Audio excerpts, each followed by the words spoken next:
Well, hey everybody, welcome back to my shoebox adventures. Thanks for stopping by. Hey, I want to share with you my latest camping spot. I'm on BLM land.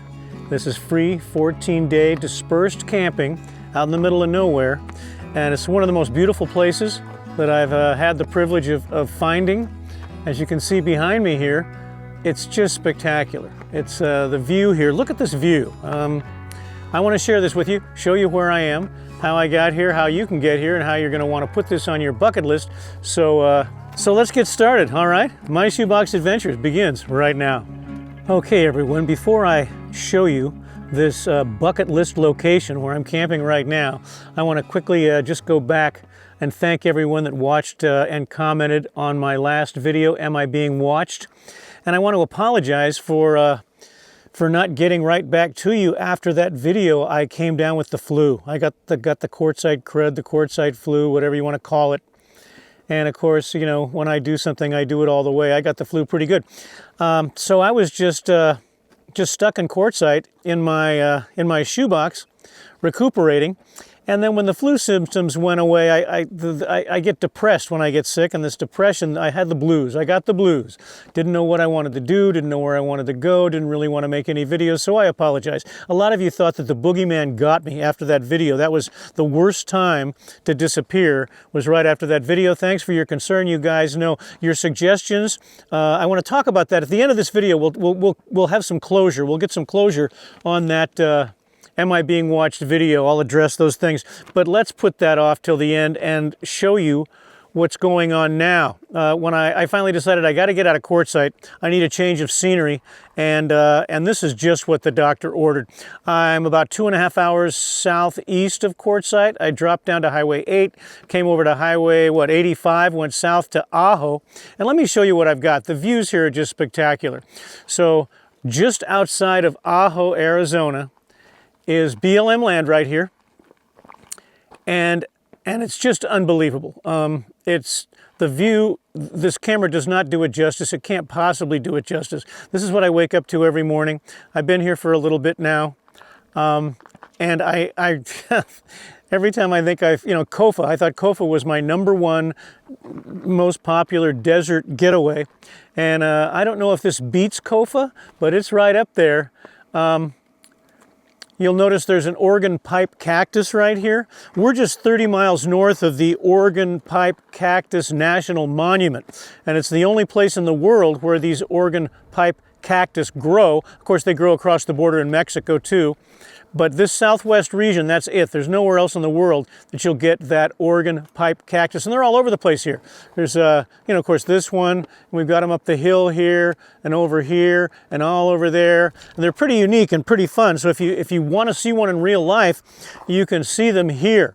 There's no 14-day free camping inside the National Monument, so this really, checks a box if you want to see those and camp by them. I've got this spot that's got some altitude. When I came in, I wanted some altitude. I wanted to be able to look down across the valley. Right out here where it flattens out and looks like a mesa, that's one of the largest open pit copper mines probably in the world. I think we've got at least 3 or 4 of them here in Arizona. That's a big one. I don't know if it's the biggest, I don't know where it ranks, but it's a huge hole in the ground. What you're seeing are the tailings from the mining operation right there. And you can see, if you've got sharp eyes or you're watching on a big screen TV, there are some other campers out here. But look how spread out everybody is. I mean, let me show you around my campsite. And I had no idea where I was going when I came out here. It was just a wing and a prayer. These roads are a little bit scary. Thankfully, I've got 4x4, and my Boondock Edition Tab 320 really performed well. I was worried about the trailer. I got back on these roads. They were getting real iffy, and there's no place to turn around. And I have to admit, I wanted to turn around. I was looking for a place to turn around, but I'm glad I didn't. I'm glad I didn't find it, because look at this. This is just spectacular.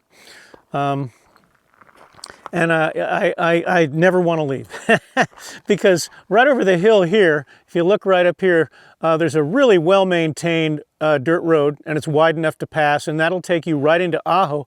And that's only maybe 4 miles tops. I mean, there's hardly anybody out here. I've been out here for days and days. This is a Saturday right now. And finally today, excuse me, let me do this. Finally today, a few people have gone by. Somebody came up the road going this way with a trailer bigger than mine. It had to be at least a 20-foot trailer. I thought, uh-oh. And there must be a place to turn around up here, because a while later he came back down the road, so he didn't find a suitable spot to camp. I don't know what's up there. I haven't been up there yet. Maybe we'll go there. Yeah, I want to do some more hiking, and I've still got to do some setting up. Let me show you what I've got going on so far. You guys like to see my camp setup. Of course, I got the shoebox, the tab, and a wonderfully comfortable, everything I need camper. I'm, you know, Old Glory is flying. Love that. I've got my my Renogy 200-watt solar panel. Again, that's running right into the camper. Running right into the camper here. I've got a charge controller on the back. If you're curious, you have to have the charge controller if you're, because this is going right into the batteries. And I've got 300 watts on the roof. If you watch my channel, you know I've got some I got some solar up there. I don't know if we can see it. I'll hold this up. But you never get all 300 watts, especially on a curved roof line like I've got. You're not going to be doing that, so I like to supplement it. Since I've got this panel, I haven't had to fire up my generator as long as I've got a sunny day. And desert days like this, I mean, my batteries are right now at 100%. I'm running my compressor fridge off them. I'm running, you know, some fans, some lights. I'm charging things off them, but they're still at 100%. Now down here, I've got one of my 200-watt suitcase panels, my Bluetti. Looking pretty dirty. Better clean it. That's dirt from quartzite. But I've got a couple of these 500-watt Bluetti. One's an EB55, one's this PS54, and I just regulate them back and forth on a second fridge that I've got in my truck. So that's why I'm charging one of my Bluettis off that panel, and everything's running off solar, and I like it like that. But there you go. There's my preliminary look at this BLM camping area just outside Ajo, Arizona. It's extensive, and it's you feel like that you're all by yourself, and aside from the wind noise, it's been a little bit breezy, you know, nothing horrible, but you can tell by my my flag that we've got some wind. It's like you're all by yourself. And I like my spot. There's plenty of hiking to be had right here. There have been people go by on mountain bikes. You can see the road. If I hadn't picked this spot and wanted to keep looking, the road takes off up that way. Hikers are going by all the time. So there's people here. There's people here. You just don't see them. You know, I see a rig there about, the closest rig's got to be, what, 300 yards away, 400 yards away. And then beyond that, people are more like a mile, 2 miles, 3 miles and beyond. And I thought it would fill up because today's Saturday. I really thought the crowds would come rolling in on a Friday night and continue today, and it just hasn't happened. I've seen a couple of rigs, but this is just spectacular. It really is. So stay with me. I'm gonna take a break. It's practically noon, and all I've had is a cup of coffee. So I should probably eat something, and then we'll see what trouble I can get into here on this shoebox adventure, guys. I'll be back. Let's take a walk. I'll show you what it looks like around here, and you'll get a better look at my camping spot from a different perspective. Now we've got to watch our step. These warm temperatures, it's February. Unbelievable. It's February and we're pushing 80 degrees here. So that means that, you know, rattlesnakes that are dormant in the winter, they could be out. So I've got to watch for snakes. And look at the scenery here. It's just, I mean, we've got barrel cactus, we've got a lot of saguaro, we've got cholla cactus, and this, for some reason I'm having a senior moment, I forgot what that's called, but they're everywhere. And we've even got creosote. Here's a creosote bush. Lots of stuff. Lots of, it's interesting because we haven't had any rain in literally a year. It's been a really bad, we're into a drought cycle, a really bad one, after 2 good years. I mean, we had a summer with no monsoon, and now we've got a winter with no rain. So we're going back into another summer here soon. I don't see any rain in the forecast. So it's really green down here considering. Let me just look here. This doesn't look like a natural formation. What do we got? There's so much mining that went around all over Arizona. You know, for hundreds of years, people are just digging holes looking for stuff. They gave up on this one. Thank goodness I didn't want to fall in. So there you go. For whatever reason, somebody dug that. And it was a long, long time ago, because there's no big pile of dirt around here. That's all eroded and washed away pretty much. Interesting. I don't know if they were mining or trying to throw one of their buddies in there. You never know. And every bush in the desert has spines on it. It's so weird. If it's not a cactus, it's cactus-like. I was going to try and walk by that, but I'm not now. I always wear good footwear. I see videos where people are doing stuff like this and they're wearing flip-flops and sandals and Crocs. Don't do that. Put on a substantial pair of shoes. Protect your feet. Just a suggestion. All right, so here's a beautiful Oregon pipe cactus here. Lots of sparkly rocks on the ground. The granite. It's like glass sometimes. Oh. Sorry, out of breath. I'm winded already. I'm in such excellent shape. Some of these rocks look a little bit blue-green. Let me see if I can find a good example, because that would mean copper. And since one of the world's largest or deepest copper pit mines is right there, I wonder if that's how it was. How did they discover copper here? Was some guy just walking around, he looked down and went, oh look, copper. Let's dig here. I don't know. Oh, what's this? Can you guys see this on camera? I don't know. Let's pick it up. There's something, oh, that's very suspicious here. Look at that rock. That look a little copperish to you guys? Very cool. Laying right on the ground. Wouldn't that be fun? Whoops, sun's in your face, of course. Wouldn't that be fun if it was gold? But there's copper laying right on the ground. Look at that. That blue little guy. That might be a fun souvenir from this location. So here we are. There's a saguaro up here. And of course, the Oregon pipe cactus. And we're one ridge higher than I'm camped, but you can get a better idea of my camping spot now. All right, so there's a little bit of a zoom, and there's my camping spot. And you can see the road going down the back side of the hill there, continuing on up. And look off in the distance. I mean, come on. This place is really amazing. And the view I've got is spectacular. What a lucky break. Lucky I didn't get stuck coming in, lucky I found it. Yeah, I'll definitely be coming back and trying to get that spot right there.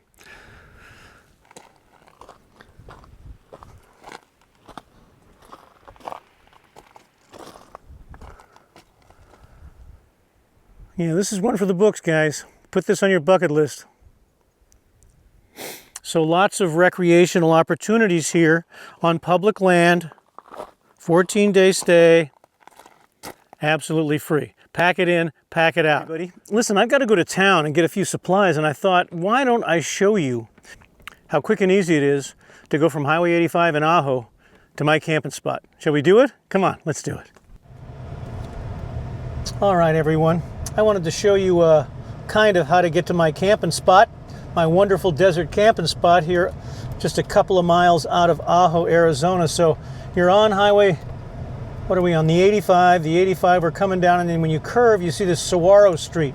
So we're going to make a right-hand turn. We're going south on Saguaro Street.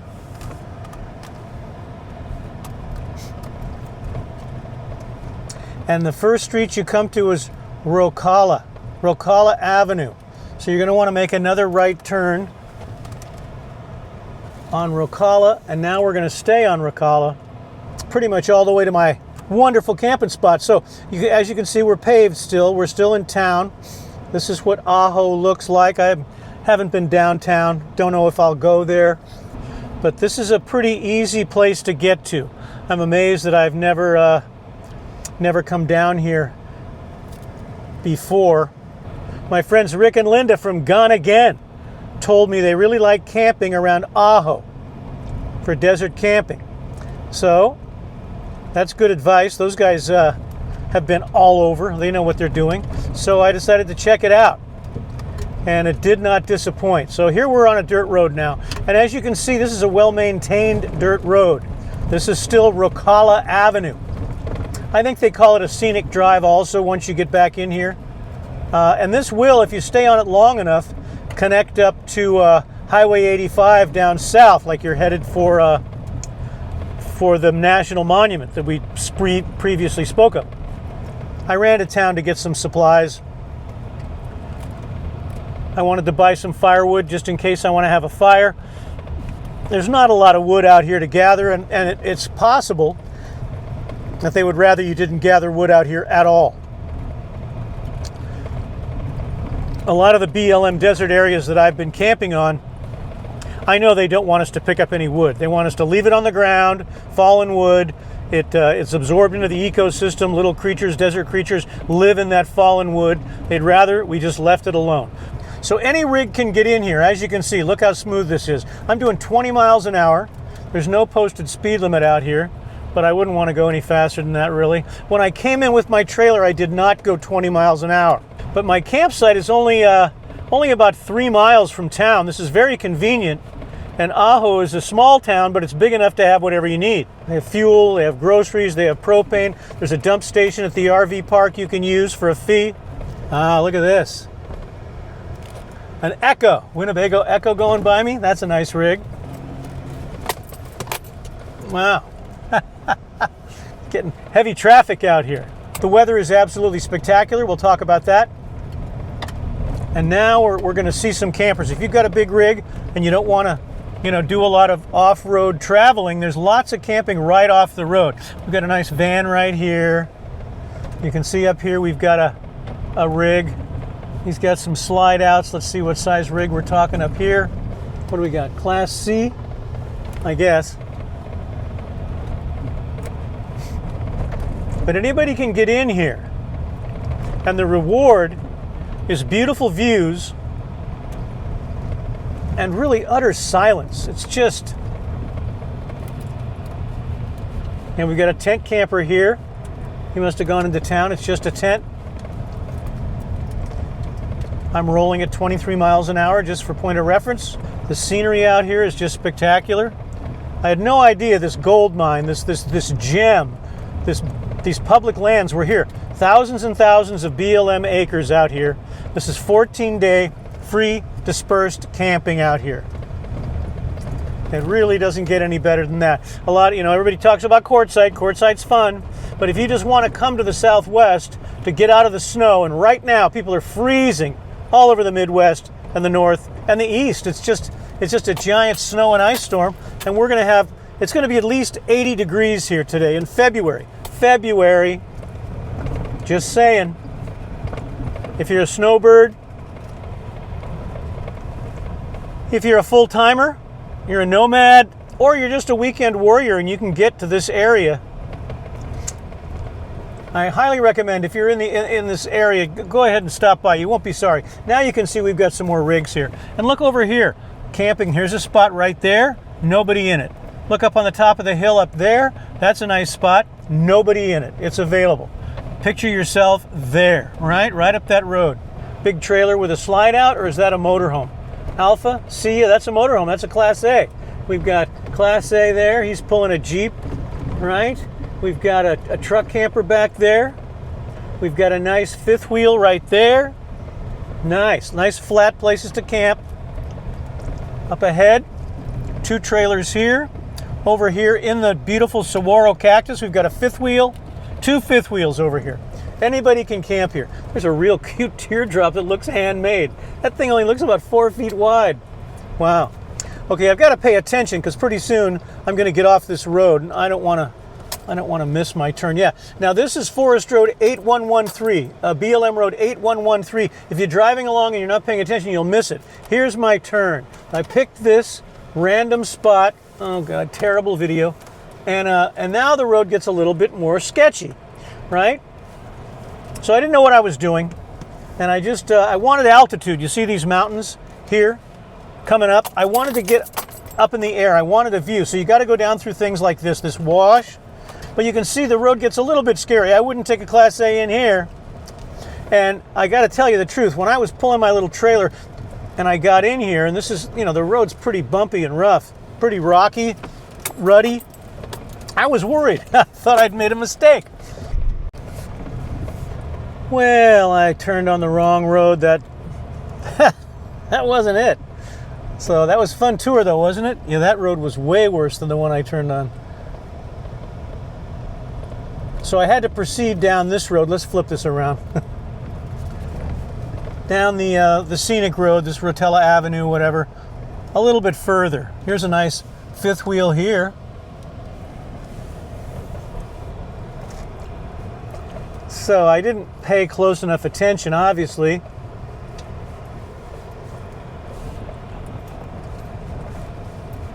To where my turnoff is.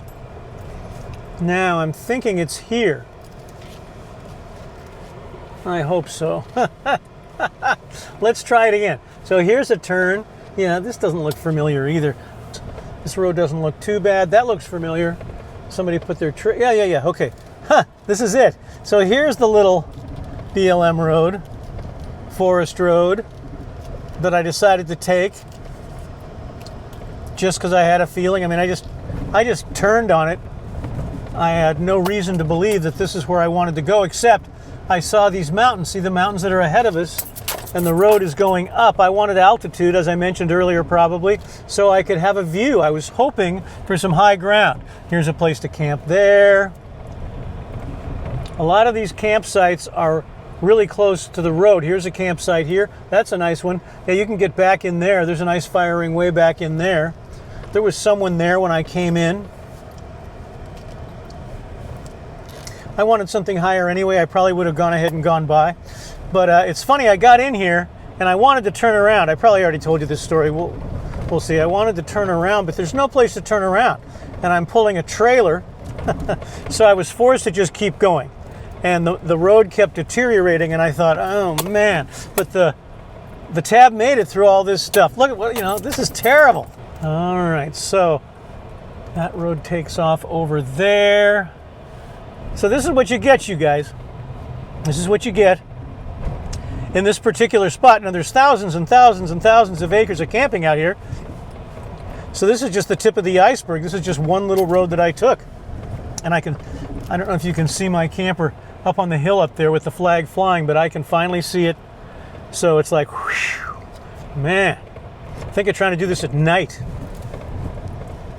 That was a rookie mistake. I was talking and having fun making the video, not really paying attention or thinking about what I was doing. Now, when I got here to this spot, so I came down into this wash and I was worried I was gonna, drag the back end of my camper coming out of this wash, because you can't even see over the hood, but I didn't. The tab held up, came around here, and now I'm really kind of desperate to find a camping spot because, as you can see, this road's deteriorating with every foot that we go. And I'm towing a trailer and starting to get real nervous about what I've done here. Straight ahead, I don't know if you can see straight ahead, there's my camper with the flag, because I did find just a wonderful camping spot. Now here we're dropping down into this wash, way down here. Here's the wash. We're going to climb out right here. Climbing out of the wash. Anytime it's raining, you probably can't cross these washes. If I was camping out here in a heavy rain, I'd be stuck until the water subsided. But the road goes down there and it's really rutted and it looked terrible. I didn't want to go that way. I had no idea what I would be getting into. I didn't know what I was getting into going this way. But I kept going straight up this way. The road looks a little bit better than the one I just saw going down. Some more of these Oregon pipe cactus here. So I got to here, and the road continues. I haven't been up there yet. The road continues, but look what I saw. I saw this. Now, there was nothing up there, of course. I saw the road going up there. Couldn't tell what was up there, but I just decided to go ahead and pull on up there. So home sweet home. Here's my campsite. Look at that road. I was able to pull my camper up here and and turn around and back into that spot. Is that awesome or what? Yeah, I'll tell you what. Okay. Now, I've got to reconnoiter my truck. I don't want to be pointed this way. I want the truck so I can get out of here quickly and not have to do a lot of jockeying and moving around. So this is going to take me a second because I've never done this before either. Ooh, ooh. Oh my goodness. Okay, I can't drive and film, so stand by. All right, everybody, let's talk about the reasons that I think that this particular location should be on everyone's bucket list. Weather comes up first, but weather, we don't really need to mention weather except for that we do. Well, it's beautiful weather, but all of the Southwest is pretty much beautiful weather. So much of the country right now is frozen. It's snowing, it's raining, it's super cold. And here we are, 80-degree high, 50-degree low, beautiful days. This is why hundreds of thousands of people load up their motorhomes, their travel trailers, their vans, their trucks, their cars. They pack up and they come to the Southwest to spend the winter. A lot of them, like me, absolutely free on government land here, beautiful weather, and wait out the winter here. Okay, so weather, boom, gone. But my number one reason that I love this place so much is the views. I'm talking views, and more views. I get up every morning and look at that view behind me while I'm having my coffee, and it never gets old. It's just beautiful. This camera doesn't do it justice. The camera can't possibly show you what I'm seeing with my eyes. I'd have to get an IMAX film crew out here with an IMAX camera, filming all this in IMAX, and then you'd have to watch that footage in an IMAX theater, and it still wouldn't look as good as it looks to me. So you got to come on down and see it for yourself. I'm telling you, views, views, views. And this place is 360-degree views. We roll this around. I've got these views behind me. Reason number two I love this location so much is the accessibility. It's just right off Highway 85 here when you get to Ajo. I mean, really 15, 20 minutes tops, 15 minutes, and you're here at my campsite. So it's easy to find, and the road coming in is well maintained and well graded, so any size rig can come in here, and then you can find a spot. It's just thousands and thousands and thousands of acres of BLM land, and you can camp here. All right, reason number, the accessibility. It's not just finding the campsite. If I need water, if I need anything, Ajo is a small town, but it's got whatever you need, including an RV park where you can dump your tanks, you can fill your tanks, get rid of your trash, blah, blah, blah. So accessibility both ways. When I need something, I'm driving for 15 minutes and I'm in town, but it feels like I'm 100 miles from anything where I am right now. So accessibility is big. What's the third reason? Recreation. There's so much to do here. There are people riding bikes, people hiking, obviously. There's side-by-sides, quads. You can sit and do nothing, which is one of my favorite things to do, or you can really, get involved and get some exercise. How about campsite, how close you are to your neighbor out here? The campsites are spread out. They're spread out wonderfully. I came from the Quartzsite area, and I was really happy if I had 50 or 100 yards between me and somebody else. But here, we're talking, 300 yards, 500 yards, a mile. They're really spaced out. The camping spots are everywhere. There's an awful lot of them. This place is not full, but they're really spread out to give you the feeling that you're all by yourself, and I really like that. Also, number 4, it's quiet. It's quiet. I've been here for a week. I haven't heard one generator, and it's so quiet here. If there was a generator running, 2, 3, 4 miles away, I would hear it. It wouldn't be annoying, of course. I'd be like, what, is that a generator? But I would hear it. I haven't heard one generator. It's just amazing. Everyone's mastered solar power, I guess. But that's a good thing. You again forget there's anyone around. When someone rides a bike past me, it kind of surprises me. It wakes me up that, oh yeah, I'm not alone here. And so you're close to other things too. If you want to go to, Oregon Pipe Cactus National Monument, that's only a 30-minute drive. So you could run down there for the day and check it out, and then come back to your absolutely free camping spot. right here on BLM land. I can't recommend this place enough, and I definitely will be back. There's no trash on the ground. For some reason, the people that have been camping out here have been taking really good care of the land. Now, I haven't scoured the desert. I'm sure there's some spot out there where some idiot left something behind. That happens everywhere I go. But for the most part, I have seen a complete lack of trash. Wanted you to know, these are the reasons that I love this spot. Think about it, and come on down. Check it out. All right. I wanted to address the issue of my last video. We left that undone. You know, am I being watched? I had some requests in the comments for a follow-up video. I don't think we need to do that, but we do need to discuss it, because after I made that video, I got the flu and dropped out of sight. And so some of you probably thought I was abducted by the boogeyman. Obviously I wasn't. I'm glad to say I was not. But let's talk about that. You guys had a lot of suggestions about what happened. And thank you all for the ones with alien suggestions and ghost suggestions. Those are fun. But most of you thought that that light was always there and I just missed it, that I just didn't see it and I never picked it up and it was always there. End of story. And I have to admit, if I hadn't found that chair with the rock, you know, and the creepy note, the chair, remember the chair that tied all this together? I was tying my chair that I threw away to the chair we found a couple of 100 yards away with the note. If the note hadn't been there and the chair hadn't been there, this wouldn't have been a big deal to me. Nothing would have gone off in my head. I wouldn't have been creating this situation. But anyway, I went back and looked at some video that I shot, and I was going to make a video of me cleaning up. I've done this before. If you follow the channel, when I get to a campsite and there's a mess, if I can, I clean it up. And I usually film it. Here I am cleaning up. And I was doing it again. So I went back and I looked at that footage. And there was a piece of carpet. There were lots of pieces of carpet laying around. These carpet remnants that were just folded up and covered in dirt and nasty. There was one in approximately the same spot where that light appeared. So here's what I think happened. I think when I cleaned up, I picked up that carpet, and of course it's all covered with dirt and it's dusty and nasty, and so I picked it up and then carefully carried it to the garbage can.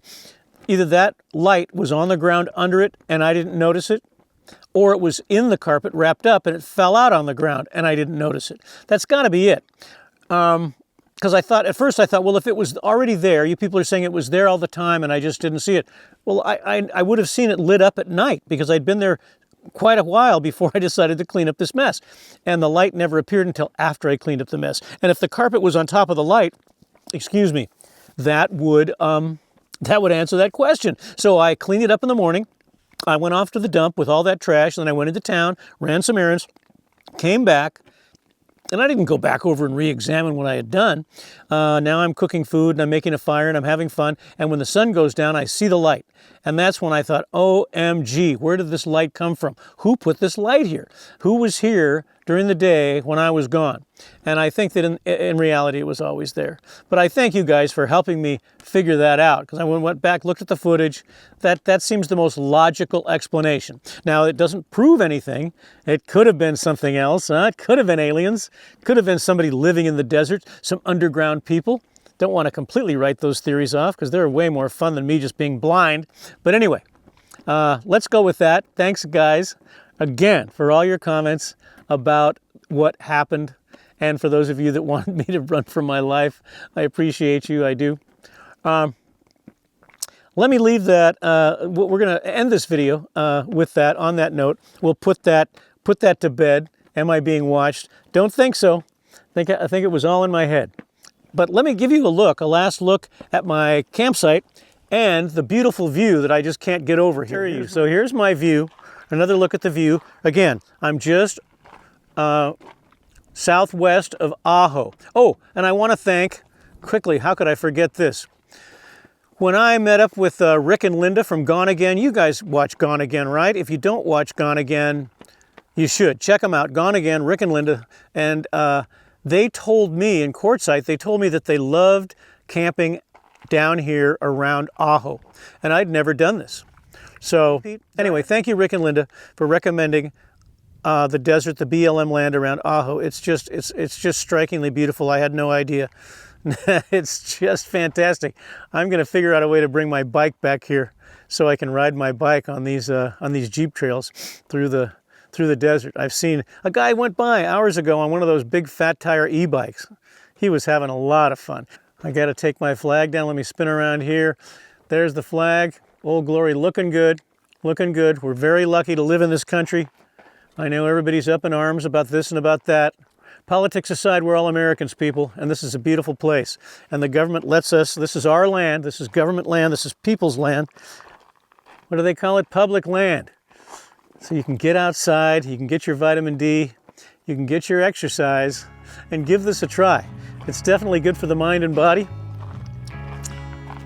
Enough. Thanks again for watching, you guys. If you like this video, if you're still watching, you must have. Give it a thumbs up if you can. If you haven't subscribed yet, think about it. You could do it before you click off. And I hope to see you on the next shoebox adventure. God bless you guys. Bye-bye for now.